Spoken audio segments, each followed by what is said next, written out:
I've wasted a lot of time trying things that other people swear by. And I'm like, well, if they swear by it, this must be my quick fix. This must fix everything. And it doesn't.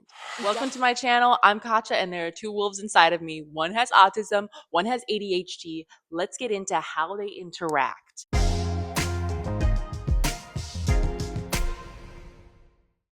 Today, I'm going to give you 10 tips on how to have good, normal boundaries that help you to protect yourself as an autistic individual. Careful. Now, listen, autistic people can be taken advantage of. We are naive, we are gullible, we are easily manipulated.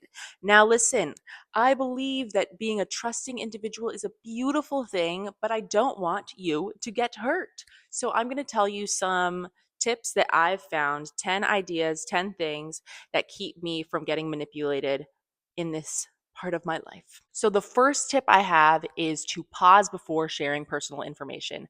Now, this can be really challenging if you're a little bit impulsive, like I can be. That's my ADHD traits. I feel like it's my job to keep the conversation going. You might feel this way too. Just creating a little moment of silence, letting that silence sit there for a minute, can be very uncomfortable, but allowing for that pause can allow you to have more privacy.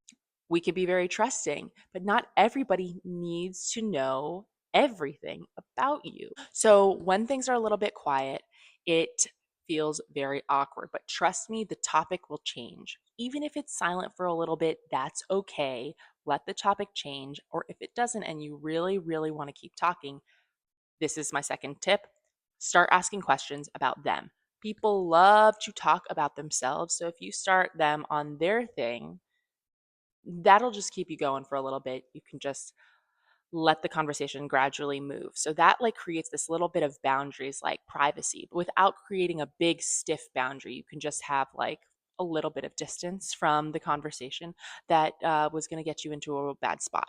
Number three, something super important that really helped me was to write down a list of my closest people, the people that I really really trusted. This can be like one or two people, it can be no people. It's okay for people to be acquaintances. It's okay for people to be friends, but not people you want to share everything with.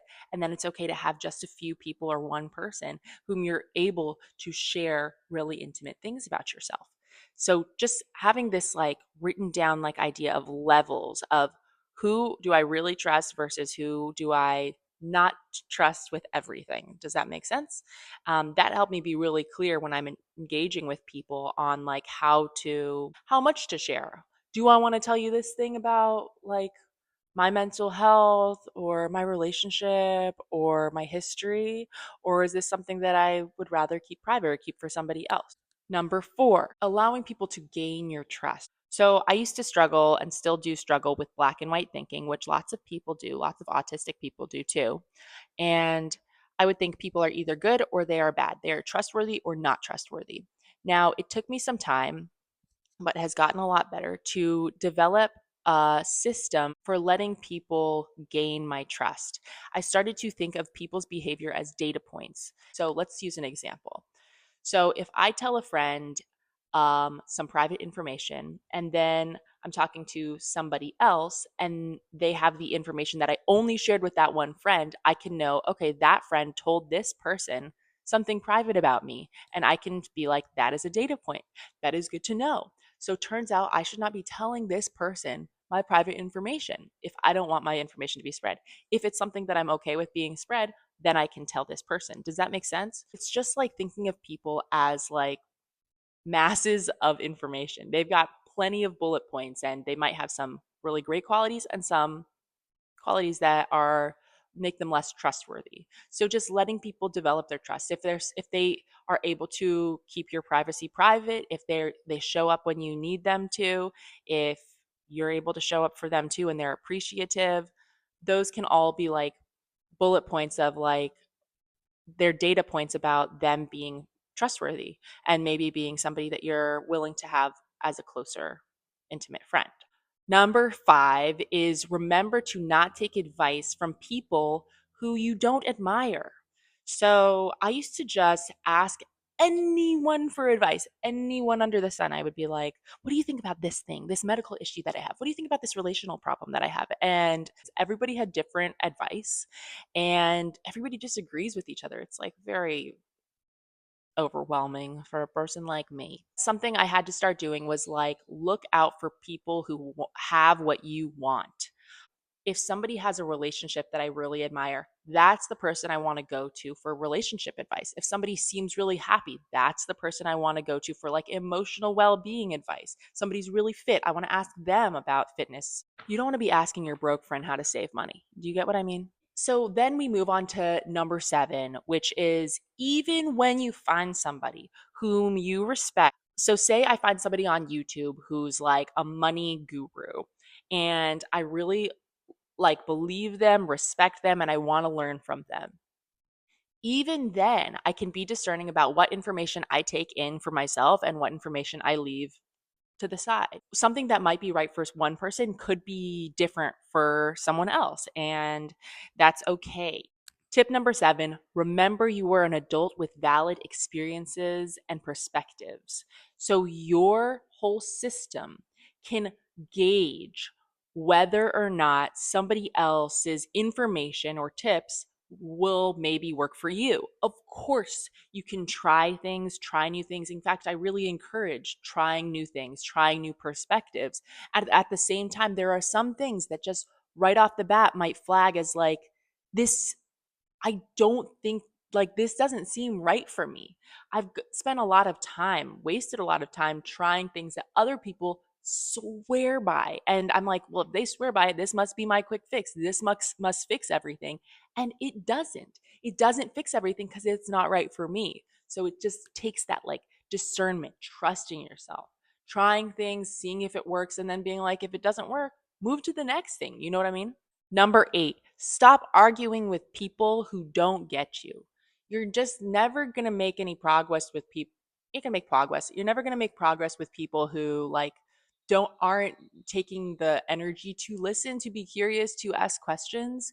And that doesn't mean you have to like hate them. It just means it's not worth it to like argue and like it for me I just end up feeling more invalidated, worse about myself. For me it makes more sense to feel quietly confident in my perspective, in my validity, and then let them have their own experience, let them be wrong. Like it is like such a challenge, especially when it's like sense of justice and like kind of self-righteousness comes in to my headspace. But sometimes it's just a waste of energy and breath. They're not going to change anyway. It's hard for me to say that just because it's a tough one. It's a really tough one. I still struggle with it, but it really does help to choose my battles. People, I think, learn better by it's like attraction rather than promotion. Like if I'm walking the walk, that's going to work better than me trying to like explain. Like if I like show a certain way of living, live my values, then people might be a little like, huh, maybe I should try that. Oh, I kind of like the way that she does this thing or treats people, and they might be more likely to change in that way, at least in my experience. Okay, number 9 is to tap into your autistic sensitivity. Just noticing when your body signals spike, when your heart rate starts to go up, when you start to feel a little bit sick, when you're starting to feel uncomfortable. And then when you leave the situation being like, what was it about that situation that made me feel uncomfortable? What was it about that person that I felt uncomfortable about? And just trusting that. I remember for me, I was like, there was one woman who, when I was around her, I would feel really, really uncomfortable. I would feel so anxious. I would feel like I'd be distracted and and spacey. And I realized after a little bit of distance, because I just listened to that part of myself, that I didn't like the way that she guilt tripped me all the time about this or that. And now I know, okay, that's something that I can fall prey to. I can be really easily manipulated by guilt tripping. So that's not something that I necessarily want to invite into my life at this time. Does that make sense? The 10th tip is that you do not have to cut everyone that does something you don't like off. There can be a middle ground, and you also get to be discerning about that. Some people don't deserve to be in your orbit. Other people, they can be around, but not for that long. Does that make sense? It's just learning to let people be on different tiers of intimacy with you, letting people be a little bit more distant, letting people be a little bit closer, and then letting only some people be very close. Things go better that way. It doesn't have to be one person. I mean, one person doesn't have to check all the boxes. They can be like somebody you have fun with, but you don't want to share intimate information with. And that's totally cool. So that's what I've got. It's helped me so much in my life to be this way, to change the way that I view my relationships with people. And I hope it helps you too. So if you liked this video, just hit it with a like. If you want to see more like this, hit that subscribe button and leave a comment if you have anything that this made you think about. If these tips, if you try these tips and they work for you or don't work for you, let me know. And with that, I'll see you next time and I hope you have a good day.